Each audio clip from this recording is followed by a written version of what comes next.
Hi, I'm Barrett, and I'm making crap. This is my shop. It's a disaster. Sometimes I clean it, and then I destroy it all over again.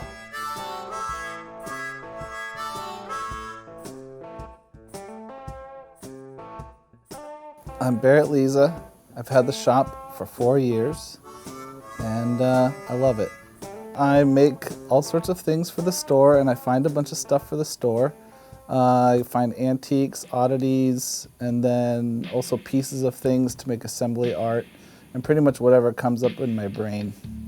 I kind of do whatever I kind of want, and that's the dream. I go to Value Village, I go to thrift stores, I go to abandoned buildings, I walk around in the forest and look for bones, and then I know a lot of artists that are older and they want to give stuff to me. It's kind of steampunky, industrial, rusty, old, kind of spooky. I'm pretty happy dude, but everything I make ends up being spooky, kind of, and even my paintings and all that other stuff. I've learned from coming from nothing, so it's like, oh, I got this old piece of wood, and then, oh, I found these old cool metal things, and then, oh, what's this crazy thing? And then I go, well, what can I make out of what I have here that will be cool?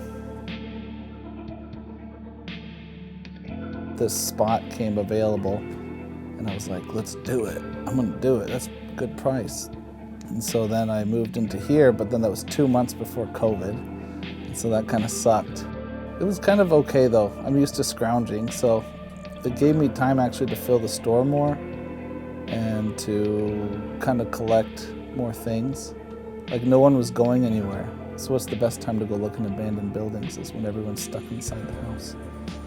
So I would look for junk, and then I would honestly say I made the most money I ever had when COVID was closed, because I've always been self-employed forever. I've never had a steady income in my entire life, and then they gave money to people for being small businesses and closed, and I was like, wow, this is what it's like to get paid every 2 weeks or every week. This is amazing. I could pay all my bills. This is insane. So I survived. And now I want to make this bird. I was thinking a raven and blowtorching it. So I would do that, and then like that.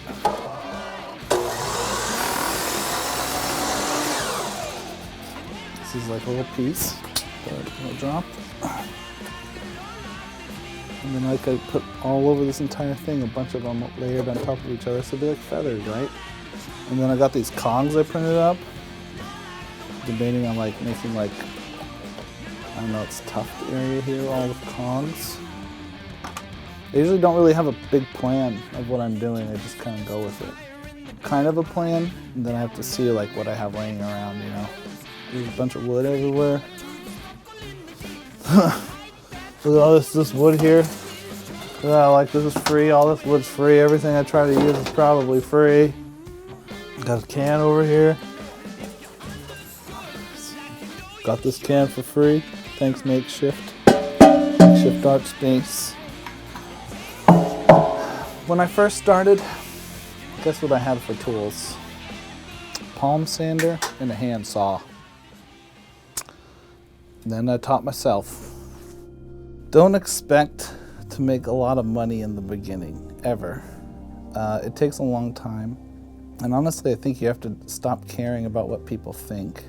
That's a huge thing.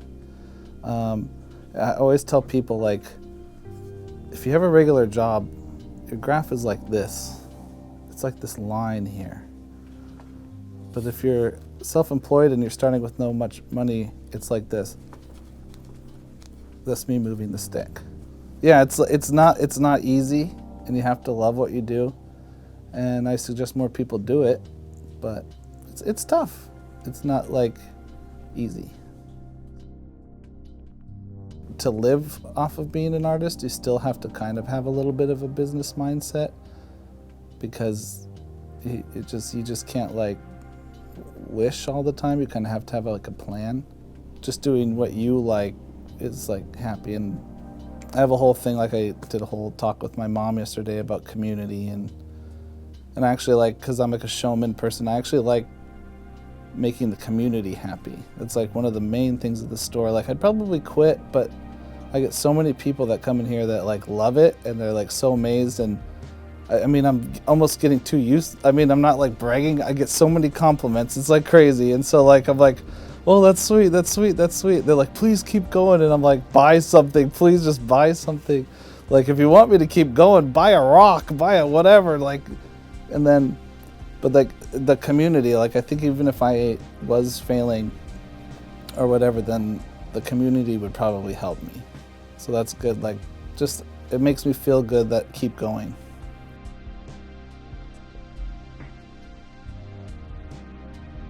I used to work for a company called Sweet Treatments, and this is what kind of got me into it. First, I like was in my barn, and I always made weird stuff with saw blades and weird whatever crap. I just put crap together, and I thought it was cool.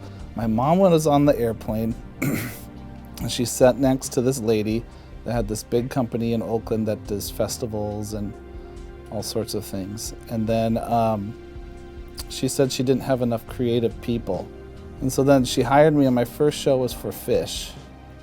And so I had to fly to upstate New York, and I was like the young little guy.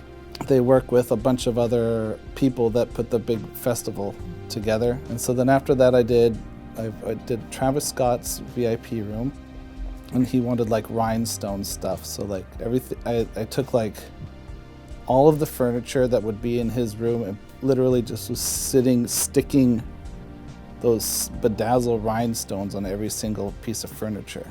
So it just looked like everything was like diamonds. And then I did stuff for Beyonce and Madonna, the Lumineers, the suites for the NFL when the Seahawks were playing against the Panthers. And then I have kids, so I couldn't fly all the time over there. And then the hours kind of suck. People think that events are, they're like, oh, you get to do stuff for artists. It's like, I never really got to see the artists. I made this stuff. I have a show called In Search of Oddities, and so I got interviewed by a TV network, and they wanted to use me for something. I applied to the show alone, and so they got back to me about my store. And so, I mean, it's not, you don't have to put this in there, but I like to say, like, they said, we don't know what to use you for, but we want to use you for something. So then I started making my own little show called In Search of Oddities. And so go on like YouTube and like and subscribe, because that's like my proof to them that I have a concept. I'm from a small town, and I was kind of told that you can't make a living, you can't do those kind of things.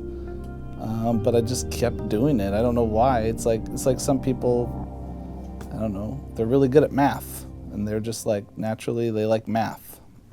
And I'm not. I always like to say, like, I'm not a pro at anything. I just do stuff. This was found in the woods.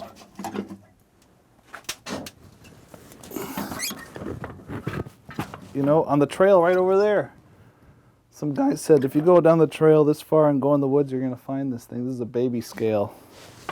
Why is it in the woods?